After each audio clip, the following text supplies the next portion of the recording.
Hai, ketemu lagi sama saya Yusdillah Sutianto. Setelah sekian lama jarang bikin konten vlogging atau sharing tentang ilmu-ilmu pemberdayaan diri, hari ini saya mau sharing sebuah, bukan temuan ya, tapi sebuah jawaban dari pertanyaan sederhana yang diajukan oleh seseorang kepada saya tentang apa itu NLP. Beberapa waktu lalu saya sempat melakukan survei juga kecil-kecilan kepada beberapa rekan-rekan pembelajar NLP. Apa itu NLP? Jika ada orang awam yang menanya, apa sih NLP itu? Kebanyakan mereka menjawab NLP itu adalah ilmu yang mempelajari tentang pengalaman subjektif seseorang. Itu dia. Lalu ada lagi yang menjawab NLP adalah tools, adalah alat untuk mencapai tujuan tertentu. Ada lagi yang menjawab NLP itu adalah serangkaian metodologi dan teknik yang bisa digunakan untuk melakukan sebuah perubahan hidup. Jika jawaban seperti itu, otomatis akan ada muncul pertanyaan baru bagi orang awam. Apa maksudnya? Ya mereka akan bertanya keras lagi. Maksudnya apa? Nah, lalu ada seorang rekan lah bertanya, bagaimana Anda menjelaskan tentang apa itu secara sederhana NLP atau disebut Neuro Linguistic Programming. Lalu saya mencari-cari banyak referensi, hampir semua jawabannya sama. Ada juga NLP adalah sebuah tools untuk melakukan terapi dan itu sah-sah saja. Lalu pencarian dari buku ke buku, dari diskusi-diskusi, saya tidak menemukan jawaban yang sederhana. Sampailah satu momen saya membeli buku ini.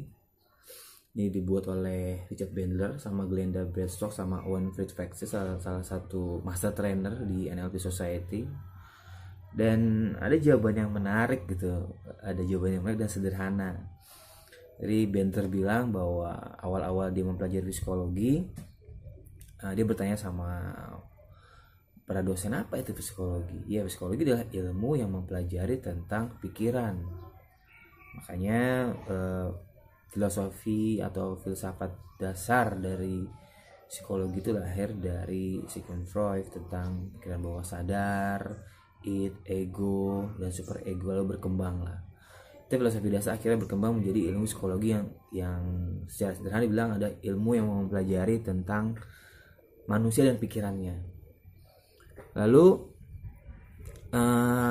Bandler, Grinder, dan ada Frank Vucek, mereka memodel para psikoterapis juga plus para psikolog otomatis. Psikoterapis dulu zaman dulu masih digabung, mereka mempelajari tentang manusia dan terapi-terapinya.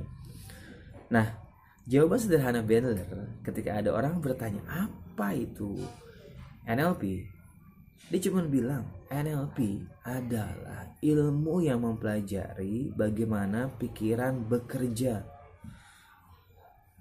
Jadi kalau bahasa Inggrisnya NLP is about how the mind works. Bagaimana prosesnya bekerja.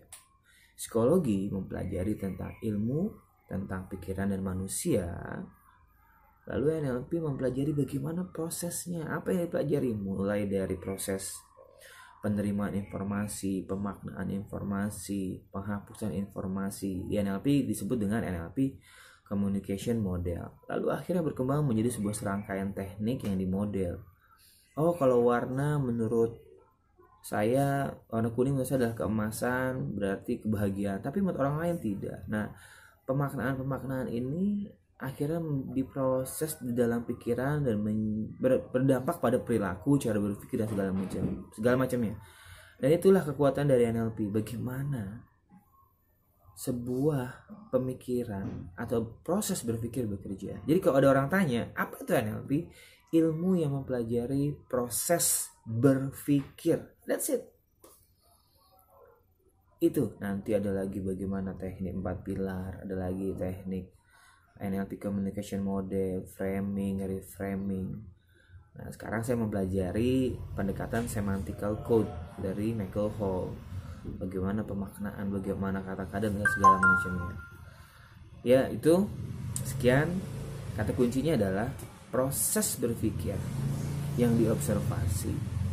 Proses berpikir yang lahir dari penginderaan manusia. Proses berpikir yang dicerna berdasarkan pengalaman, matriks waktu, matriks keputusan, matriks pemaknaan. Jadi NLP adalah ilmu tentang bagaimana proses berpikir yang bisa digunakan untuk proses terapi, pencapaian tujuan, dan hal lainnya. Itu insight saya. Semoga saya bisa sharing-sharing lagi di pertemuan selanjutnya. Dan saya lupa, Michael Hall pernah bilang bahwa NLP adalah manual book of the brain. Jadi NLP itu adalah buku manual yang bisa digunakan oleh seseorang untuk memandu proses berpikir yang lebih lengkap. Oke? Sekian.